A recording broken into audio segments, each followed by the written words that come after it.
নমস্কার বন্ধুরা, সংস্কৃত বিদ্যাচর্চা চ্যানেলে আপনাদের সকলকে স্বাগত জানাই। আজকে যে বিষয়টি নিয়ে আলোচনা করব সেটি হলো কিছু অব্যয় শব্দের অর্থ এবং তার দ্বারা বাক্য গঠন। এর আগেও আমার চ্যানেলে এই অব্যয় শব্দের সংজ্ঞা এবং কিছু অব্যয় শব্দ, তাদের অর্থ এবং বাক্য গঠন করে দেখানো আছে। আজকে আরো কিছু অব্যয় শব্দ দিয়ে বাক্য গঠন করে আপনাদের দেখাবো। দেখুন, প্রথমেই বলা হচ্ছে পশ্চাৎ। পশ্চাৎ মানে পিছনে। রাজা দুষ্যন্তঃ মৃগস্য পশ্চাৎ ধাবতি, মানে রাজা দুষ্যন্ত মৃগ মানে হরিণের পেছনে দৌড়াচ্ছে। ধাবতি, যেহেতু রাজা দুষ্যন্ত এক বচনে আছে সেহেতু ধাব ধাতুর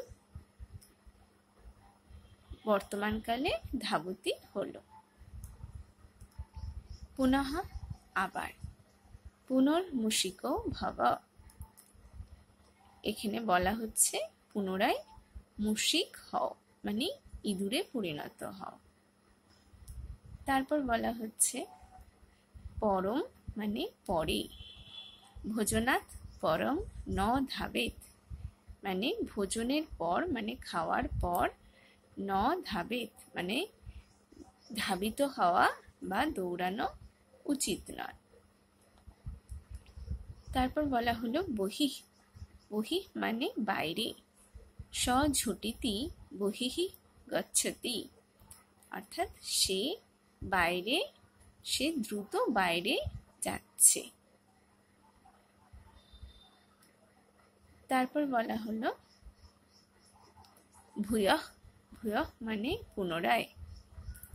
আচার্যঃ ভূয়ঃ আগমিষ্যতি, মানে আচার্য পুনরায় আসবেন। যেহেতু আচার্য এক বচনে আছে সেহেতু আগমিষ্যতি এক বচনের রূপ হলো। তারপর বলা হচ্ছে মা। মা মানে নিষেধ সূচক, অর্থাৎ না অর্থে ব্যবহার করা হয়। দিবা মা শ্রাপসিহি, মানে দিনের বেলায় সুপ্ত হওয়া বা ঘুমানো উচিত নয়। মা শ্রাপসিহি। তারপর বলা হচ্ছে মিথ্যা। মিথ্যা মানে অসত্য। কদাপি মিথ্যা মা বদ, মানে কখনো মিথ্যা কথা বলা উচিত নয়। এখানেও মা ব্যবহার করা হয়েছে, যেহেতু বলা উচিত নয় সেহেতু উচিত নয় অর্থে নিষেধ সূচক, তাই মা হয়েছে। তারপরে বলা হচ্ছে মুহুঃ। মুহুঃ মানে পুনরায় বা পুনঃ পুনঃ এরকম। সা মুহুঃ ক্রন্দতি, তাহলে মানে সে পুনঃ পুনঃ ক্রন্দন করছে। তারপর বলা হচ্ছে বৃথা বা মুধা, দুটোই নিষ্ফল অর্থে ব্যবহার করা হয়। বিদ্যাবিহীনস্য বৃথা হি জীবনম, মানে বিদ্যাবিহীন যে তার জীবনই বৃথা। তারপর বলা হলো যাবৎ। যাবৎ মানে যতদিন।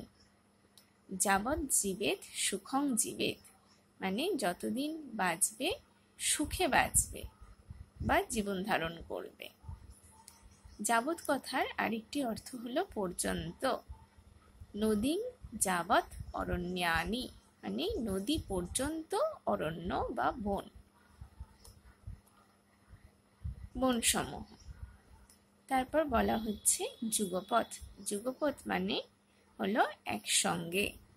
তে যুগপথ তত্র গচ্ছন্তি, তে মানে তারা একসঙ্গে সেখানে যাচ্ছে। যেহেতু তে বহুবচনে সেহেতু গচ্ছন্তি বহুবচনে রূপ হলো, কম ধাতুর রূপ। তারপর বলা হলো বারম। বারম কথার অর্থ হলো হ্যাঁ। বারং স অত্র আগমিষ্যতি, মানে হ্যাঁ সে এখানে আসবে। এটি ভবিষ্যৎকালে সূচিত হচ্ছে আগমিষ্যতি, তাই বলা হলো। তারপর বলা হচ্ছে শ্রহ মানে আগামীকাল, শ্রহ কার্যম অদ্য কুর্বিত মানে আগামীকালের কাজ আজই করা উচিত।